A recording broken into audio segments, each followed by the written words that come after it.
Oi, gente. Boa tarde.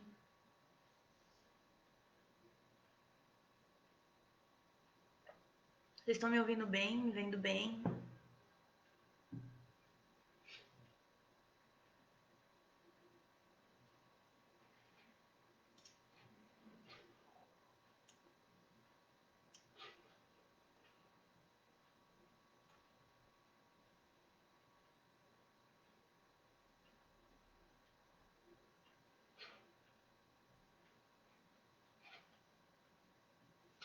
Quem já chegou, me confirma aí se tá me ouvindo direitinho. Se tá me vendo bem também.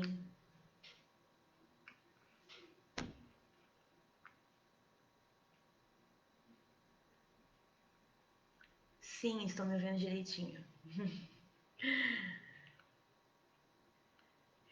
Hoje a gente vai dar uma continuidade na última live que foi da semana retrasada. Então, na semana retrasada a gente falou sobre a história da loucura, né? Como que era tratado uns tempos atrás, uns séculos atrás. Hoje eu vou dar uma recapitulada nesse assunto para a gente relembrar e vou dar continuidade, então, de como que está hoje toda essa questão da psiquiatria, da reforma psiquiátrica, como que afeta hoje e da luta antimanicomial, como que a gente está, quais são as perspectivas atuais. Então eu vou começar recapitulando nesses primeiros minutos de live, vou lembrar o que a gente falou na última live, que não foi semana passada, foi semana retrasada. Semana passada não teve. Então a gente falou sobre a loucura, que na antiguidade grega e romana ela era considerada como manifestação sobrenatural e que o conceito de loucura ele vai mudar muito dependendo da época e do lugar onde a gente está. Então, pode ser considerado como uma experiência social por não ter uma definição concreta, certo? Na Grécia Antiga, a loucura era considerada como uma manifestação divina. Então, os loucos eles eram vistos como profetas porque eles falavam coisas que o homem não entendia. Isso eu tô passando super rápido pela live de 15 dias atrás, tá bom? A última live que eu fiz aqui. Se você perdeu, não viu, essa de hoje é um complemento daquela, então seria interessante assistir depois para entender algumas coisas. No tempo da Inquisição, então, a loucura ela foi entendida como uma manifestação do sobrenatural, do demoníaco, e era classificada como uma expressão de bruxaria.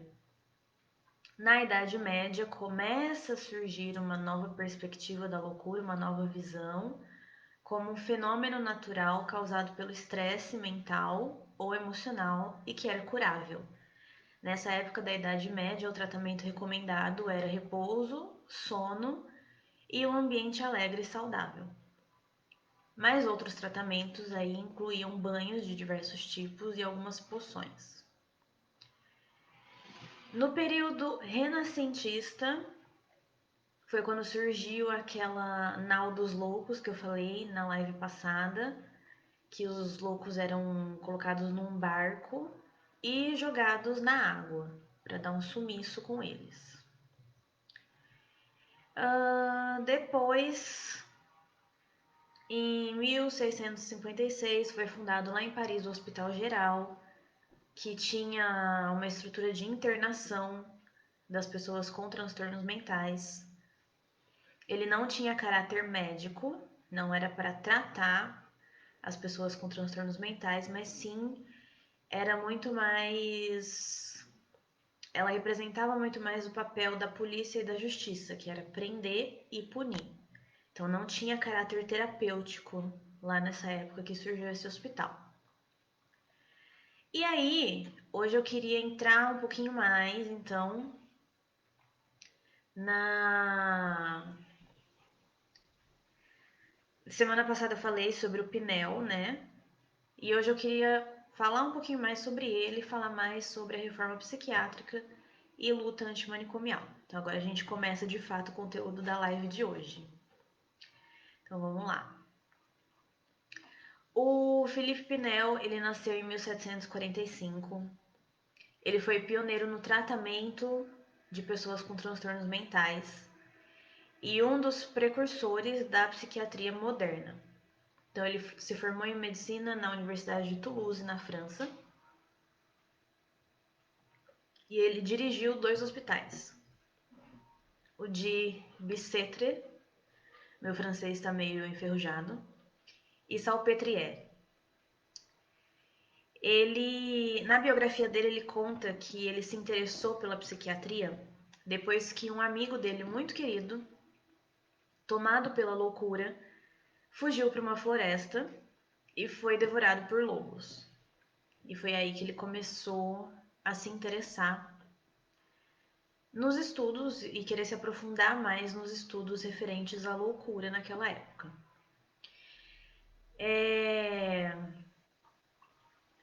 Ele foi totalmente contra naquela época os tratamentos antigos que eu falei na live passada também, que era exorcismo, açoitamento, né? Todos esses tratamentos mais invasivos e agressivos. Então ele baniu da França os tratamentos antigos e alguns outros tratamentos também, como sangrias, vômitos induzidos nas pessoas com transtornos mentais, ventosas, purgações, todos esses tratamentos invasivos ele baniu e substituiu por um tratamento mais respeitoso que incluía terapias ocupacionais. Dentro dessa linha, ele foi um dos primeiros a libertar os pacientes dos manicômios e dessa prisão, né, das correntes, digamos assim, propiciando maior liberdade, que por si só já era terapêutica. Para explicar a loucura, então, ele identificou 3 causas. E essas causas foram as causas físicas, que se ligavam às questões fisiológicas, as causas ligadas à hereditariedade e as causas morais.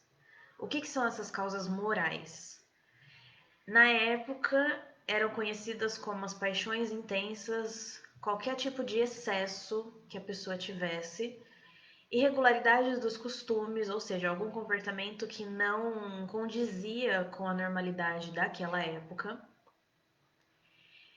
e hábitos de vida que também as pessoas não consideravam como normais.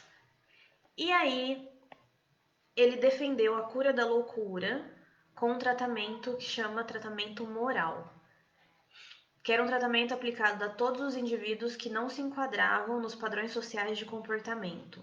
Então tinha algo que a sociedade esperava das pessoas, e se uma pessoa não se encaixava nesse normal, ela era submetida ao tratamento moral que foi defendido pelo Pinel. E o tratamento moral ele era aplicado pelos alienistas, né, os psiquiatras da época, e incluía o afastamento desses doentes, dessas pessoas, do contato de todas as influências de vida social para as instituições psiquiátricas. Então a gente vê que mesmo tendo um avanço, ainda não tinha, as instituições ainda não tinham caráter de tratamento, de terapia. Tinha muito ainda, né, a questão de isolar a pessoa, de retirar ela da sociedade. E essas pessoas que eram submetidas ao tratamento moral eram submetidos a normas e disciplinas rigorosas. Então tinha muito horário para tudo, era extremamente rígido, né? Essa rotina que eles eram submetidos. Medicamentos receitados apenas pelo médico, porque, como eu falei, tinha muitas coisas de poções, né? De mistura de coisas que algumas pessoas que estudavam queriam aplicar nas pessoas com transtornos mentais, mas não necessariamente eram médicos. E o Pinel também sugeriu, dentro desse tratamento moral, atividades de trabalho e lazer. Isso é muito importante no momento que a gente vai chegar aí sobre reforma psiquiátrica no mundo, a questão do trabalho e do lazer. Mas vamos continuar aqui. as ideias do Pinel nem sempre foram aceitas como um todo. Então, mesmo depois que ele estudou, que ele aplicou, que foi se difundindo essa ideia, era muito comum de encontrar instituições que tratavam os loucos como criminosos ou como pessoas endemoniadas. E não dispensavam os tratamentos físicos. Choque, afogamento. Então era muito frequente o isolamento também em quartos escuros, banho de água fria, e tinha um também que era o uso de um aparelho que eles colocavam a pessoa com transtorno mental deitada numa maca, e eles criaram um aparelho, um aparato que fazia essa maca girar e rodopiar com muita velocidade. E eles submetiam os pacientes a esse tipo de tratamento durante horas, até que a pessoa perdesse a consciência. Então, o Pinel ele foi o primeiro a separar os pacientes com transtornos mentais de criminosos, de prostitutas. Lembra que eu falei na última live que nem todo mundo que estava internado no hospital psiquiátrico nessa época era uma pessoa com transtorno mental. Era qualquer pessoa que não condizia com o comportamento social. Então tinha mendigos, tinha prostitutas, bêbados, tudo que saía da curva. Então ele foi o primeiro a separar isso. Então, olha, isso aqui não faz parte. Esse aqui faz. Então, né, fazer essa separação. Então, diante da realidade encontrada nos manicômios, começaram a surgir críticas ao modelo de asilo, que a gente chama de modelo asilar, e aquela psiquiatria daquela época. Só que ainda tinha muito que caminhar, as críticas ainda não eram referentes à existência de instituições, mas sim ao modo como ela funcionava, a forma de tratamento, a conduta dos profissionais e o caráter de privação de liberdade. Então não eram contra a instituição em si, a existência da instituição, mas sim o que acontecia lá dentro. E as críticas aos manicômios resultaram em várias tentativas de reforma. Entre elas surgiram as comunidades terapêuticas psiquiátricas na Inglaterra, a psicoterapia institucional e psicoterapia de setor na França e a psiquiatria comunitária nos Estados Unidos. Então vamos começar pela primeira, pelas comunidades terapêuticas. Ela foi desenvolvida na metade da década de 40, 1940, porque vamos lá. Desde a live passada eu tô falando, Idade Média, Inquisição, né? Grécia Antiga. Ai, Thaísa, muito longe. Agora, gente, eu já tô em 1940. Então, assim, a gente andou, mas andou devagar, né? E aí a gente vai chegar nos dias de hoje. Então, peraí. Tô vendo aqui vocês entrando, só tô vendo agora, que distraída. Boa tarde, todo mundo que tá chegando. Então, vamos continuar.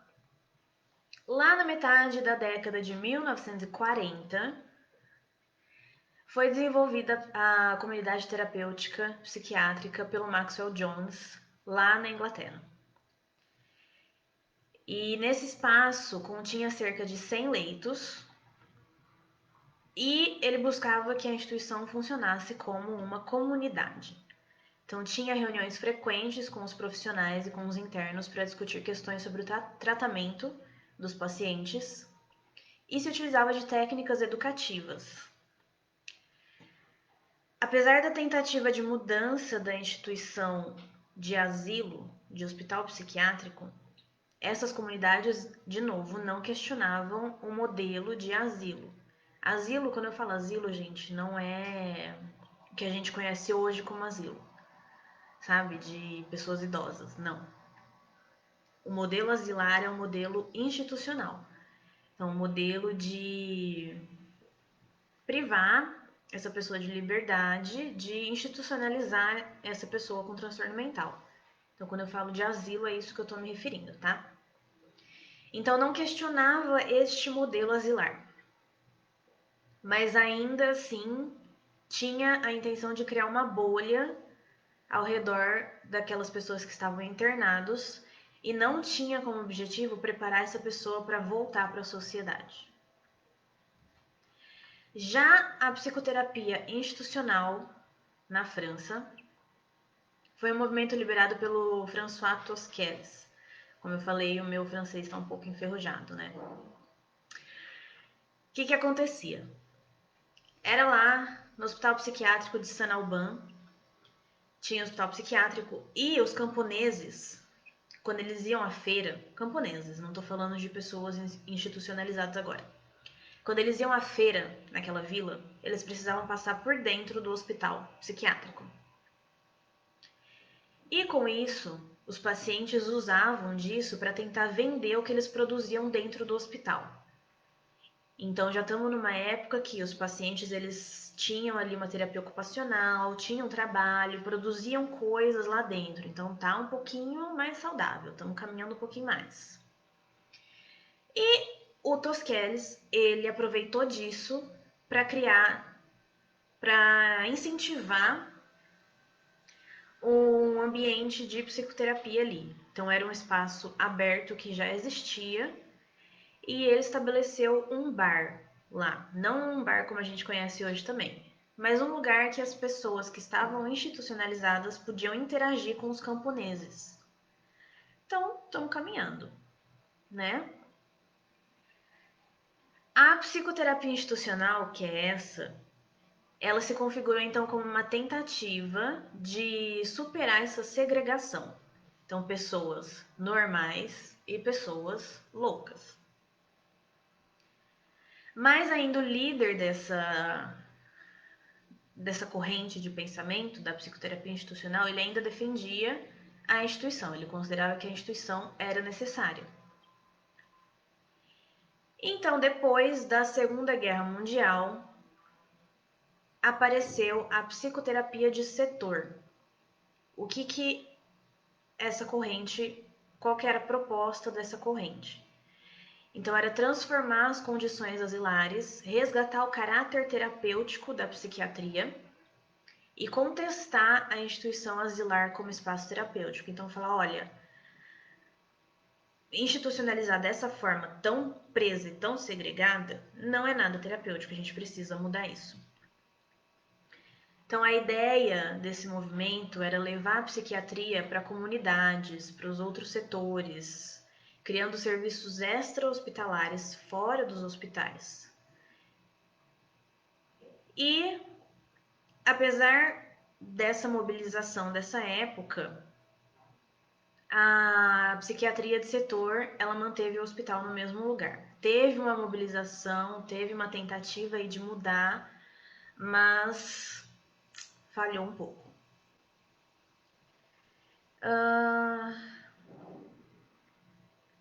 Tá bom, mas e aí? Tô falando de reforma psiquiátrica no mundo. Como que foi isso até chegar no Brasil? Agora a gente vai para a Itália, onde teve uma grande transformação na psiquiatria pelo nome do Franco Basaglia. Como eu falei na última live, o Franco Basaglia ele veio para o Brasil na época da reforma psiquiátrica aqui e viu as instituições, viu como estava a situação e falou, gente, não é assim que funciona, vamos mudar. Então ele veio aqui, teve acesso, teve contato com o que era a psiquiatria aqui no Brasil. Então, na Itália, que surgiu o grande movimento da reforma psiquiátrica e de realmente questionar essa institucionalização, o modelo asilar que existia na época e que realmente teve um movimento de mudança. Então, o Franco Basaglia, ele foi um psiquiatra nomeado diretor do hospital de Goriza e ele transformou esse hospital primeiramente em uma comunidade terapêutica, tendo como referência o modelo do Maxwell Jones, que eu falei aqui, e junto com outros psiquiatras ele propôs finalmente a desarticulação do manicômio. O Basaglia, ele acabou com as medidas de repressão institucionais e buscou devolver a cidadania para as pessoas com transtornos mentais. Ou seja,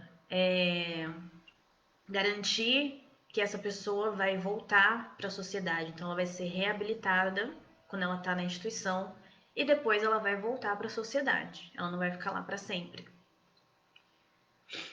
E ele criou condições para trocas entre profissionais e pacientes. O que significa isso? Não era simplesmente o médico ir lá, olhar o paciente e falar, dá tal remédio.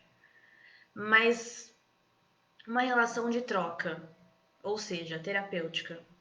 Então, de conversa, de relação, né?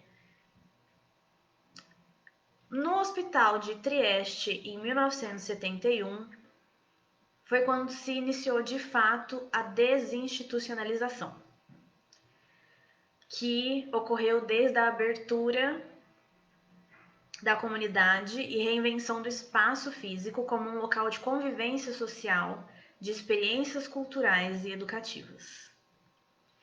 E essa vivência em Trieste demonstrou como era possível desmontar um manicômio como ele era e como essa forma é muito mais ética e humana na tentativa da compreensão da loucura.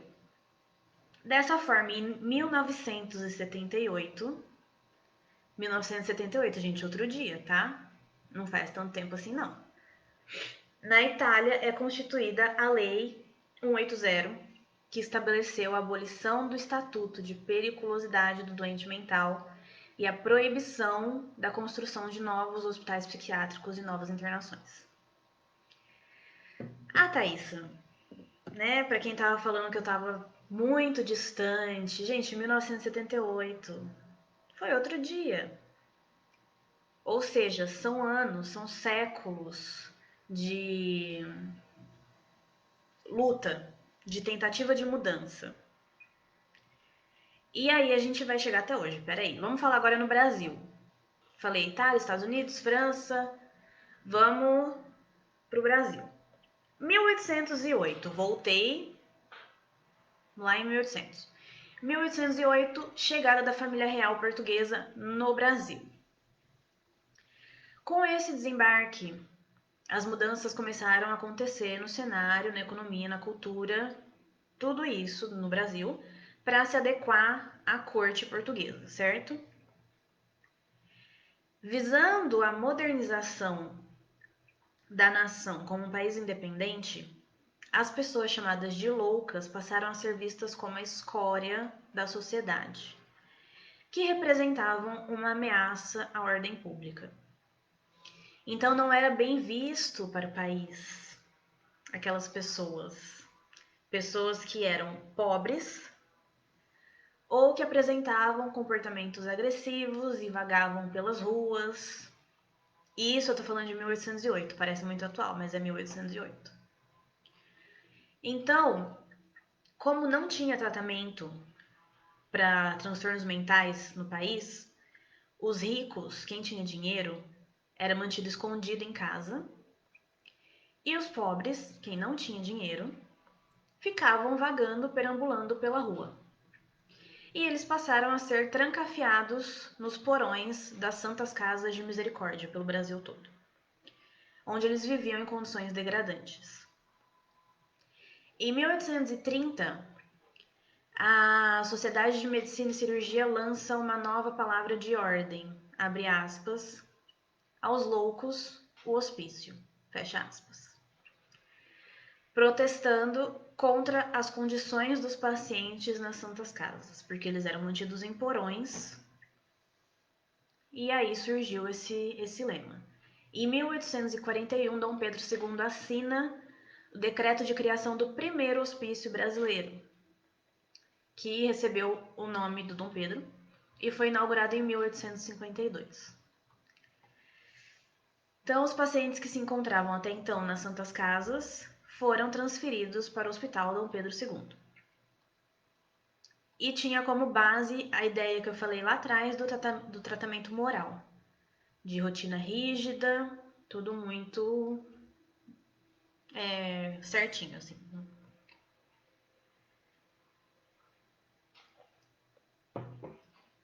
Vamos continuar.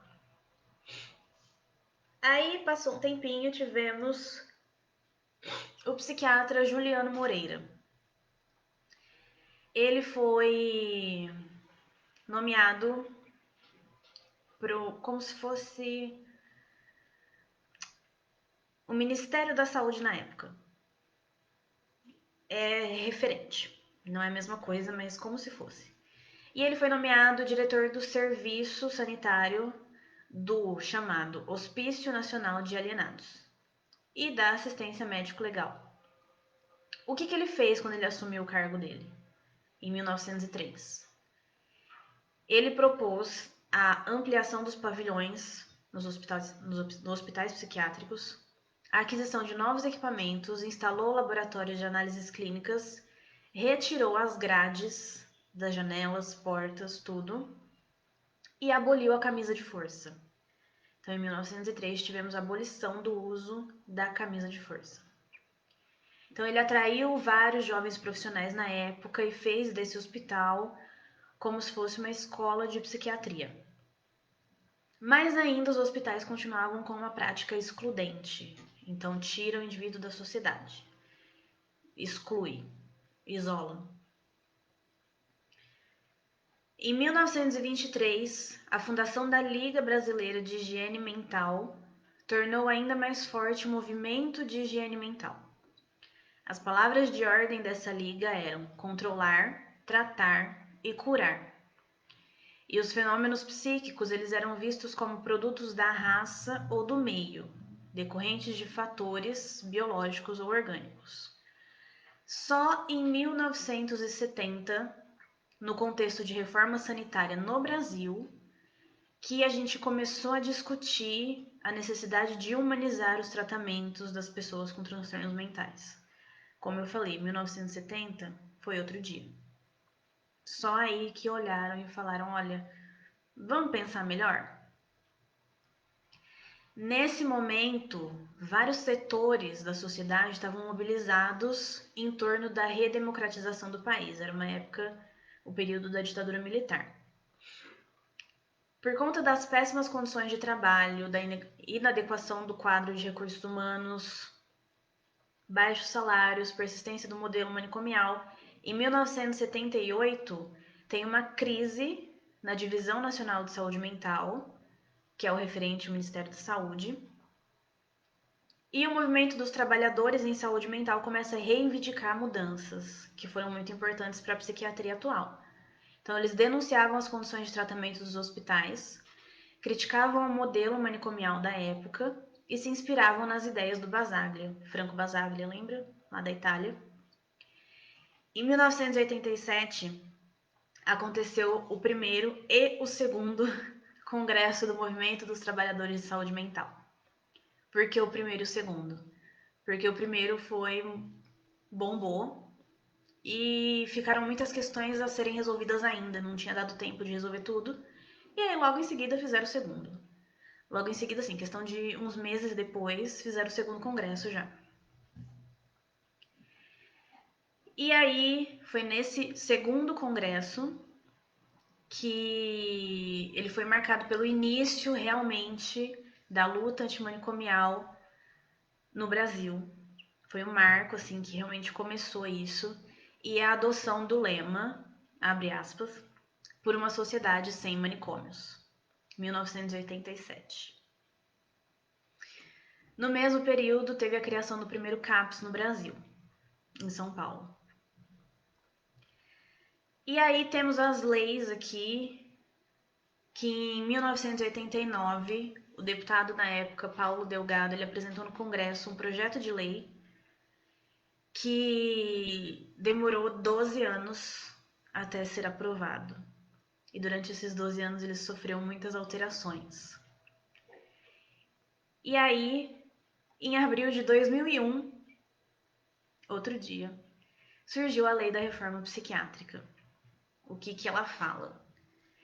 Ela dispõe sobre a proteção e os direitos das pessoas portadoras de transtornos mentais e redireciona o modelo assistencial em saúde mental. 2001. 6 de abril de 2001. Foi quando foi criada uma lei no Brasil que vai mudar a psiquiatria e o tratamento de pessoas com transtornos mentais nesse país.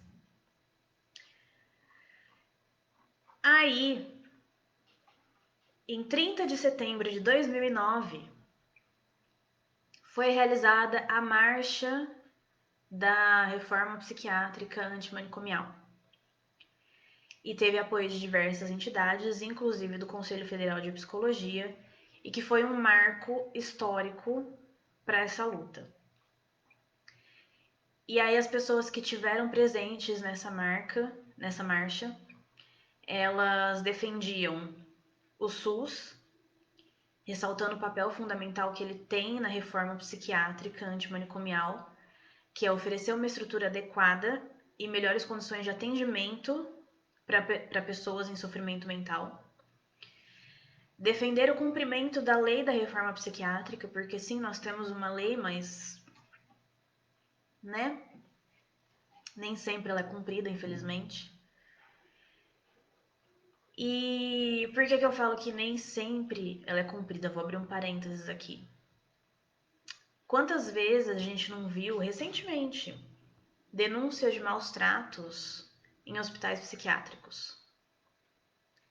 Aqui em Ribeirão mesmo. Uns aninhos atrás aí, a gente, não sei se todo mundo lembra, mas que uma instituição recebeu uma denúncia de maus tratos nível paciente preso por correntes, sabe? Condições deploráveis. Então, assim, existe a lei? Existe. De proteção às pessoas com transtornos mentais? Existe. Ela é cumprida? Nem sempre. Então, a marcha, a luta antimanicomial e a marcha pela reforma psiquiátrica é algo constante. É um movimento que a gente, por muitos anos, vai ter que militar e lutar para isso acontecer. Para realmente fazer com que a lei seja cumprida e que as pessoas sejam tratadas com um mínimo de dignidade. Que as pessoas recebam o mínimo que um ser humano deve receber com base nos direitos humanos que garante direitos básicos, tipo água, comida. Então, é uma coisa que a gente vai ter que brigar pro resto da vida. Nós, profissionais de saúde mental, a gente tá o tempo todo. E uma também, agora fechando parênteses, voltando para a marcha, uma dos pontos que eram defendidos nessa marcha de 2009 era exigir a efetividade da implantação do programa de volta para casa. O que é esse programa de volta para casa? Ele é um programa que visa reintegrar a pessoa com transtorno mental de volta para a sociedade. Então, ela não vai ficar institucionalizada por muito tempo. E ele é focado principalmente em quem está há muito tempo internado. Tipo 1 ano e meio, 2 anos, isso já é considerado muito tempo. Foi criado pelo Ministério da Saúde em 2003, com esse objetivo de reintegrar socialmente pessoas com transtornos mentais que passam por longas internações, que também nem sempre é cumprido, certo? Então, sim, eu falei muito do passado, mas a gente chegou aqui em 2009. Então, a gente caminhou, sim, mas a gente continua caminhando, a gente continua lutando. É assim, marcha antimanicomial todo ano. Todo ano você vê que tem a semana ali com palestras, tudo sobre reforma psiquiátrica e luta antimanicomial, porque é algo que ainda não acabou. É algo que ainda está acontecendo e é algo que a gente ainda precisa lutar. Então tá, mas como que, você deve estar se perguntando, como que eu, que não sou um profissional da saúde, posso fazer com isso? Lembra que na última live eu falei sobre psicofobia? Lembra? Então, para quem não estava, eu vou resumir aqui rapidinho o que é psicofobia. Ela é um termo que foi criado junto com o Chico Anísio. O Chico Anísio ele é o patrono da campanha da luta contra a psicofobia. Por quê? O que aconteceu? Chico Anísio ele lutou durante muitos anos contra a depressão. E ele falou em alguma entrevista que ele sentia falta de um termo para ser utilizado em situações que as pessoas desprezavam e negligenciavam pessoas com transtornos mentais. E aí surgiu, junto com a Associação Brasileira de Psiquiatria, o termo psicofobia, que nada mais é do que você tratar algum transtorno ou uma pessoa com transtorno com negligência, com desprezo, com ignorância. Quando você inferioriza uma pessoa com algum tipo de transtorno mental. Voltando então, como que eu, que não sou profissional da saúde, posso ajudar a melhorar essa situação da reforma psiquiátrica que ainda está em andamento, que a gente ainda tem muito para evoluir? Combatendo a psicofobia. Então, quantas vezes você no seu dia a dia não ouviu alguém falar, nossa, fulano tem depressão, e faz aquela cara de, sabe? Olha para a pessoa com dó, com pena, como se, nossa, né? Ou então, alguma pessoa que tem esquizofrenia. Ah, não fica perto daquela pessoa não, porque não bate bem da cabeça. Então eu acredito que muita gente que está me assistindo aqui pode ter passado por situações assim. E aí cabe a você, nessas horas, combater a psicofobia. Então a gente precisa conscientizar as pessoas, desmistificar muita coisa ainda a respeito de transtornos mentais. Então, vou dar um exemplo super atual. Quando rola no WhatsApp aqueles vídeos de... Rolou um recentemente, aliás, tipo uma mulher pelada andando na rua. Falando sozinha, gesticulando, sem roupa. E aí todo mundo para pra filmar e divulgar no WhatsApp. Acho que eu não preciso nem continuar daqui. Acho que todo mundo já conseguiu pegar a ideia. Então é ridicularizar esse tipo de gente. Isso é psicofobia. Então não repassa vídeo, não tira sarro, a gente não sabe o que aquela pessoa tá passando. E parece muito com o que eu falei lá de 1808, gente, que os pobres, quem tinha dinheiro, quem tinha condições, ficava isolado em casa. Quem era pobre ficava vagando pela rua. E aí hoje são taxados, né, de loucos e tudo mais, e são ridicularizados. Então as pessoas olham, apontam um dedo, dão risada, tiram sarro, gravam vídeo, como se fosse uma atração de circo. Então eu tô aqui como profissional da saúde hoje dando uma bronca. Mentira, eu não tô dando bronca, mas é pra gente parar pra pensar e botar a mãozinha na consciência.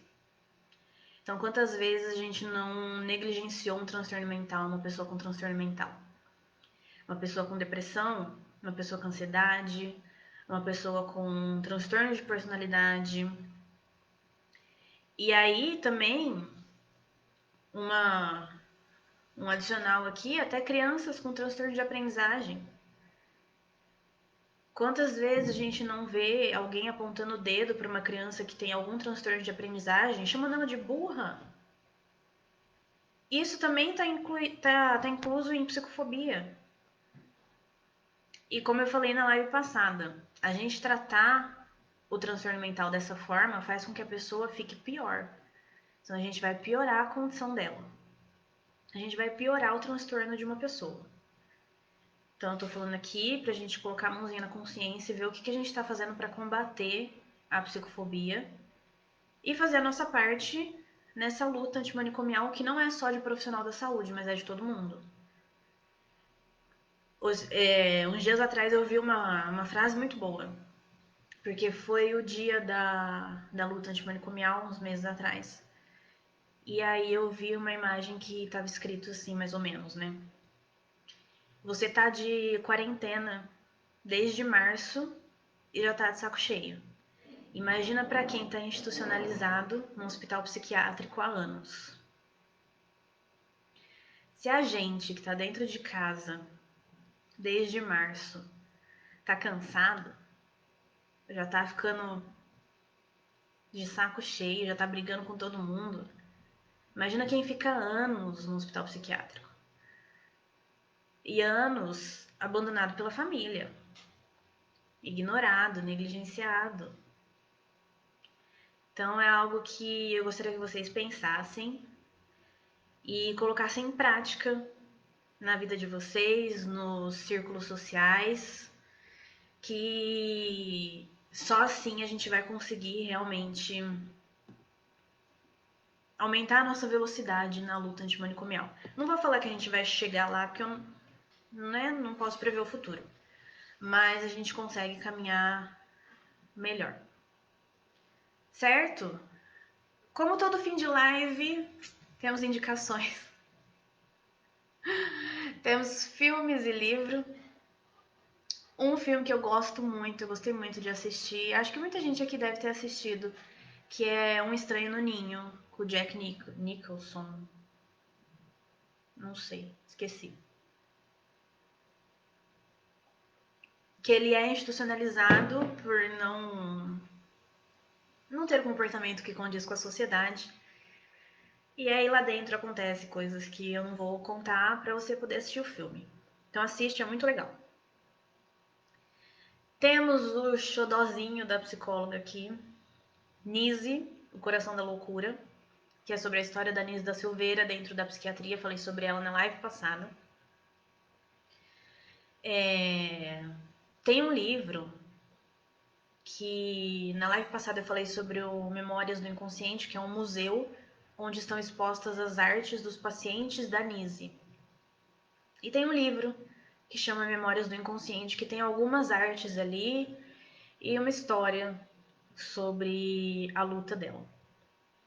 E tem um livro que chama Loucos pela Vida, mas aí eu vou ficar devendo o nome do autor, eu coloco aqui nos comentários depois. Loucos pela Vida fala sobre a luta antimanicomial e reforma psiquiátrica, para quem quiser se aprofundar nesse assunto. Tem um também, Uma Mente Brilhante, sabe? Eu nunca assisti, mas minha professora de psicopatologia falava bastante dele, que ele era tratado como se ele tivesse esquizofrenia, mas que acabou que ele era um gênio. Enfim. É isso, gente. Esta foi a live de hoje. Talvez tenha sido um pouquinho pesada, mas semana que vem eu pego mais leve. Ou não. Mas quero que vocês saiam daqui com uma missão de mudar a cabeça das pessoas, de lutar contra a psicofobia e a marginalização das pessoas com transtornos mentais. Porque elas não escolheram ter transtornos mentais. Elas não optaram, elas não estão sendo punidas por alguma coisa. Aconteceu e a gente precisa tratar com respeito, porque é um ser humano, independente de qualquer coisa. Certo?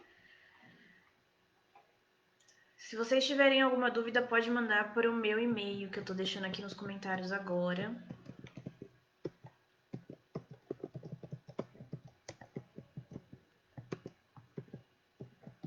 E aí eu quero encerrar essa live com uma frase maravilhosa, maravilhosa da Nise da Silveira. Amo essa mulher, nossa senhora. Que ela tem uma frase muito boa que ela fala assim: não se curem além da conta. Gente curada demais é gente chata. Pensa aí. De perto, né? Ninguém é normal. Então, um beijo para vocês. Obrigado pela presença, obrigado por estarem aqui. Quem perdeu algum pedacinho da live, perdeu o começo, tudo mais, a live fica salva aqui no Facebook da Sojures e também depois ela vai pro canal do YouTube. Então você pode entrar lá e assistir também. E pode assistir outras que você não tenha assistido. Que inclusive essa é um complemento da última live que foi sobre loucura, a história da loucura, tá bom? É isso então, gente. Espero vocês na semana que vem. Qualquer dúvida, comentário, sugestão, crítica, pode mandar aí pro meu e-mail, que tá aqui nos comentários, eu acabei de deixar. E eu espero vocês semana que vem. Semana que vem tem, tá bom?